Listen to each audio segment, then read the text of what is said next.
भगवान शिव ने बताया किस पाप के कारण स्त्री समय से पहले विधवा हो जाती है। एक समय की बात है, माता पार्वती ने भगवान शिव से पूछा, स्वामी किस कारण से एक स्त्री समय से पहले विधवा होती है और ऐसा वह कौन सा पाप है जो एक पतिव्रता स्त्री को भी विधवा बना डालता है?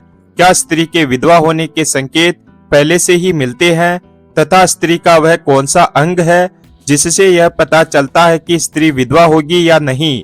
फिर भगवान शिव ने कहा, हे देवी पार्वती, तुमने उचित ही प्रश्न किया है।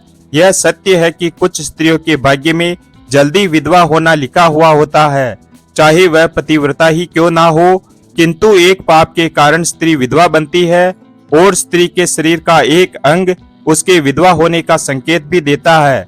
हे देवी पार्वती, तुम्हारे इन सभी प्रश्नों के उत्तर मैं तुम्हें एक छोटी सी कथा के माध्यम से दूंगा, इसलिए तुम इस कथा को बड़े ही ध्यान से सुनना। एक समय की बात है, मध्य प्रदेश में एक सेठ रहता था। उस सेठ का नाम ज्ञानचंद था। वह बड़ा ही धनवान था। उसके घर किसी चीज की कोई कमी नहीं थी। उसके 2 लड़के और 2 लड़कियां थी। उसकी दोनों लड़कियों का विवाह अच्छे खानदान में हो गया था, परंतु सेठ की एक लड़की को दुर्भाग्य का सामना करना पड़ा और विवाह के 9 साल बाद ही विधवा हो गई और अत्यंत दुख में जीवन बिताने लगी। उस विधवा स्त्री का नाम था लीलावती। लीलावती अत्यंत सुंदर, चरित्रवान और पतिव्रता स्त्री थी, किंतु उसके भाग्य में जो दुख लिखा हुआ था वह उसके साथ घटित हो गया। लीलावती के पति ने विवाह के समय केवल लीलावती का सुंदर रूप और उसके पिता की धन संपत्ति देखी थी, जिस कारण से उसे भी जल्दी ही शरीर का त्याग करना पड़ा। बचपन से ही लीलावती के शरीर के अंगों पर उसके विधवा होने के लक्षण दिखाई दे रहे थे, लेकिन किसी ने उस पर ध्यान नहीं दिया था। लीलावती के पिछले जन्म के कर्मों के कारण ही उसे इस जन्म में विधवा होना पड़ा था। भगवान शिव ने कहा, हे देवी पार्वती, अब मैं तुम्हें लीलावती के पूर्व जन्म की कहानी सुनाता हूँ। लीलावती का पिछले जन्म में एक ब्राह्मण के घर में जन्म हुआ था। उसका नाम था सुकन्या। वह ब्राह्मण राजा को अत्यंत प्रिय था, जिस कारण से ब्राह्मण का घर धन धान्य से भरा हुआ था। उसके पास बहुत सारी धन संपत्ति थी, जिस कारण से वह बहुत ही उन्मत्त हो गया था। वह ब्राह्मण अपनी पुत्री सुकन्या से बहुत प्रेम करता था, क्योंकि वह उसकी इकलौती बेटी थी। सुकन्या अपने पिता के अत्यधिक लाड प्यार से बिगड़ चुकी थी। उसके पिता उसकी हर इच्छा को पूरी करते थे।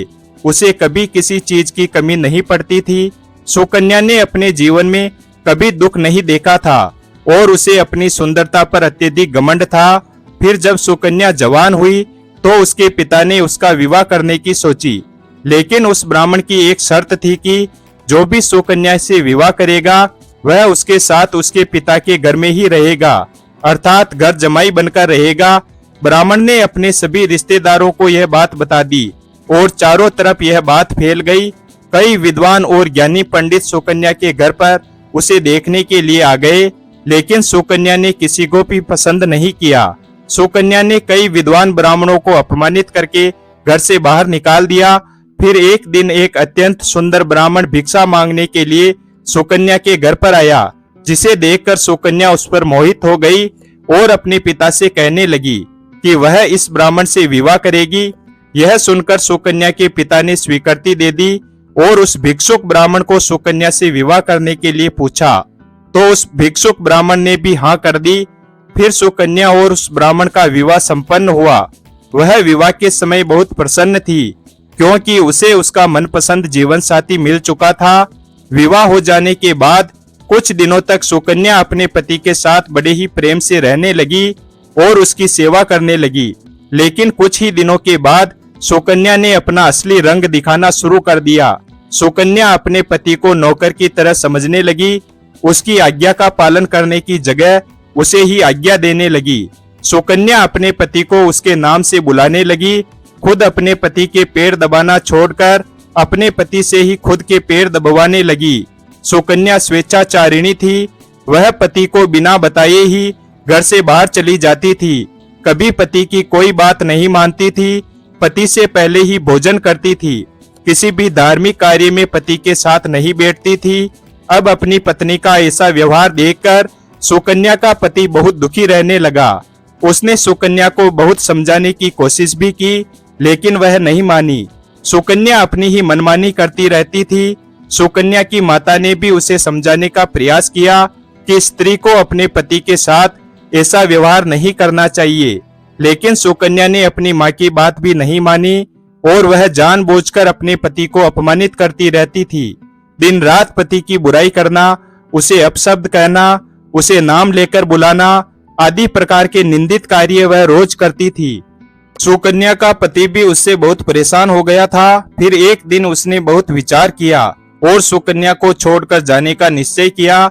सुकन्या का पति बिना किसी को बताए ही अपने घर को छोड़कर चला गया। उसने सुकन्या का त्याग कर दिया और वन में जाकर तपस्या करने लग गया, क्योंकि शास्त्र यही कहते हैं कि बुद्धिमान व्यक्ति को दुष्ट और स्वेच्छाचारिणी पत्नी को त्याग कर देना चाहिए, अन्यथा वह भी उसके पाप का भागीदार बनता है। सुकन्या का पति वन में जाकर तपस्या करने लगा। सुकन्या ने भी अपने पति को खोजने की कोशिश नहीं की और बड़े ही मस्ती से अपने घर में रहने लगी।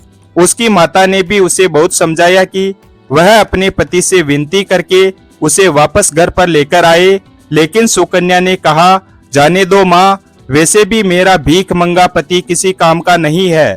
उससे विवाह करके मैंने उस पर उपकार ही किया था, लेकिन वह मूर्ख मुझे ही छोड़कर चला गया। ऐसे मूर्ख पति के साथ रहने से तो अच्छा है मैं अकेली ही रह लूंगी। मैं इतनी सुंदर हूँ कि कोई भी पुरुष मुझसे विवाह कर लेगा। सुकन्या की ऐसी बातें सुनकर उसकी माँ भी दुखी रहने लगी। उधर सुकन्या का पति ध्यान मग्न होकर तपस्या करने लगा और सांसारिक बंधनों से मुक्त होकर ईश्वर की भक्ति में लगा रहा। फिर कुछ दिनों बाद सुकन्या के पिता के साथ एक घटना घटी। उसे राजमहल में चोरी करते हुए एक सैनिक ने पकड़ लिया और राजा को इस बात की सूचना दी। राजा उस पर बहुत क्रोधित हुए और उसका सारा धन संपत्ति छीनकर उसे कारावास में डाल दिया। सब कुछ छिन जाने के कारण सुकन्या बहुत गरीब हो गई। उसकी माँ और सुकन्या अब दूसरों के घर पर काम करने के लिए जाने लगी। सुकन्या के पिता तो कारावास में बंद थे, तो उसे और उसकी माँ को सारा काम करना पड़ता था। तब सुकन्या को अकेलापन सताने लगा। घर में कोई पुरुष नहीं था, इसलिए उनकी रक्षा के लिए भी कोई नहीं था। अब सुकन्या को अपने पति की याद आने लगी, लेकिन सुकन्या का पति तो वन में सन्यासी बनकर बैठा हुआ था। फिर सुकन्या अपने पति को ढूंढने के लिए जंगल में चली गई, लेकिन उसे उसका पति कहीं पर भी नहीं मिला। वह जंगल में चारों तरफ घूमने लगी, लेकिन उसे उसका पति नहीं मिला। फिर वह एक जगह पर विश्राम करने बैठी तो अचानक उस जगह पर एक काला सर्प आया और उसने सुकन्या को डस लिया और उसी क्षण सुकन्या की मौत हो गई। मृत्यु के बाद यमदूत सुकन्या को पकड़कर यमलोक ले गए। यमलोक में जब सुकन्या यमराज के सामने पहुंची तो यमराज ने उसके पाप और पुण्य का लेखा जोखा देखा और देखकर यमराज कहने लगे, यह तो अत्यंत पापी स्त्री है। इसने कभी अपने पति का सम्मान नहीं किया।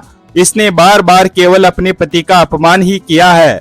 यह उसका नाम लेकर बुलाती थी और अपने पति के साथ नौकर की तरह व्यवहार करती थी। ऐसी दुष्ट स्त्री को तो नरक में भेजना चाहिए। फिर सुकन्या नरक में चली गई।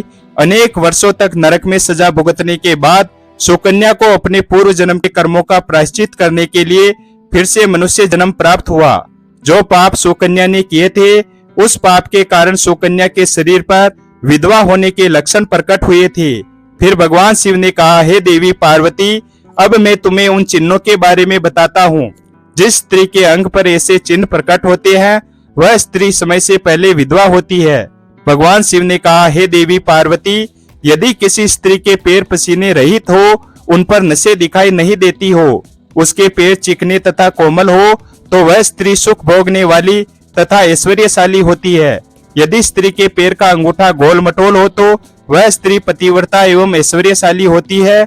यदि स्त्री के पैर के अंगूठे पर नसें दिखाई देती हो तो वह दुर्भाग्य से युक्त व्यभिचारिणी होती है। बहुत छोटे अंगूठे वाली स्त्री क्लेश करने वाली और दुख भोगने वाली होती है। अंगूठा यदि चपटा हो तो वह स्त्री गर्भ धारण क्षमता में दुर्बल होती है। यदि किसी स्त्री के पैर की तर्जनी अंगुली अंगूठे से भी बड़ी हो तो वह स्वच्छंद अर्थात अनेक पुरुषों से संबंध बनाने वाली होती है। यदि किसी स्त्री के पैर की उंगलियां परस्पर मिली हुई हो और एक दूसरे के नजदीक हो, उंगलियां गोल एवं सीधी हो और नाखून पतले और छोटे हो, तो वह ऐश्वर्यशाली होती है और ससुराल में सुख भोगती है। फिर भगवान शिव ने कहा, हे देवी पार्वती, अब मैं विधवा स्त्री के पैर के लक्षण बताता हूँ। यदि किसी स्त्री के पैर का अंगूठा बहुत बड़ा हो और आगे से गोल हो, उसके नाखून टेढ़े मेढ़े हो, अंगूठे पर नसें दिखाई देती हो, तो उस स्त्री के विधवा होने के योग बनते हैं। यदि स्त्री की एड़ी बहुत बड़ी हो तो वह मृत्यु पर्यंत दुख भोगने वाली होती है, और यदि स्त्री के पैर मांस रहित हो तो ससुराल के भाग्य को नष्ट कर देती है। यदि किसी स्त्री के पैर की अनामिका उंगली बाकी उंगलियों की तुलना में बहुत छोटी हो तो वह कलह करने वाली और घर के वातावरण को बिगाड़ने वाली होती है। यदि किसी स्त्री के पैर की मध्यमा उंगली अर्थात बीच की उंगली ज्यादा लंबी हो तो वह विवाह के लिए अयोग्य होती है। जो स्त्री चलते समय पैर पटकती हुई चलती हो और दम दम की आवाज करती हो तो वह अपने पति का विनाश करने वाली होती है। फिर भगवान शिव ने कहा, हे देवी पार्वती, इन्हीं लक्षणों के कारण सुकन्या समय से पहले विधवा हुई थी। पिछले जन्म के कर्मों के कारण ही स्त्री के विधवा होने के योग बनते हैं। जो स्त्री अपने पति का अपमान करती है, उसका नाम लेकर बुलाती है तथा उसके भोजन करने से पहले भोजन करती है, तो वह स्त्री निश्चित ही समय से पहले विधवा होती है।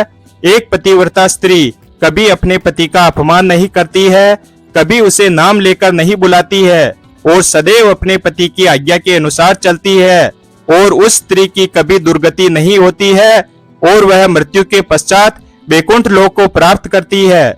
वीडियो अगर पसंद आया हो तो वीडियो को लाइक और हमारे चैनल शिव भक्त को सब्सक्राइब करें और अपने दोस्तों के साथ शेयर करें। धन्यवाद। और कमेंट बॉक्स में हर हर महादेव अवश्य